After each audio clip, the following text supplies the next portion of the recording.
हडपसरमधल्या उंडरी चौक वडाचीवाडी रस्ता इथल्या सैराट बिर्याणी शेजारी रस्त्याच्या मध्यभागी असलेल्या उघड्या चेंबरमध्ये एका वयोवृद्ध महिलेचा तोल जाऊन त्या थेट चेंबरमध्ये पडल्याचा प्रकार घडलाय। या घटनेमुळे त्याचा व्हिडिओ सध्या व्हायरल झालेला आहे। शिवसेना पुणे शहर प्रमुख प्रमोद नाना भानगिरे यांनी समाज माध्यमावर तो व्हिडिओ पोस्ट केलाय।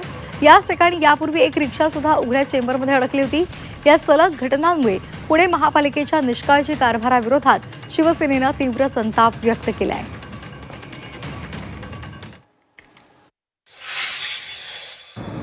उंडरी NIBM रस्त्यावर सैराट बिर्याणी शेजारी मारुती मंदिराजवळ एक चेंबरचं झाकण उघडं असल्यामुळे आणि त्यातून पाणी वाहत असल्यामुळे अनेक दुर्घटना गेल्या 4 दिवसापासून त्या चेंबरमुळे त्या ठिकाणी घडलेल्या आहे।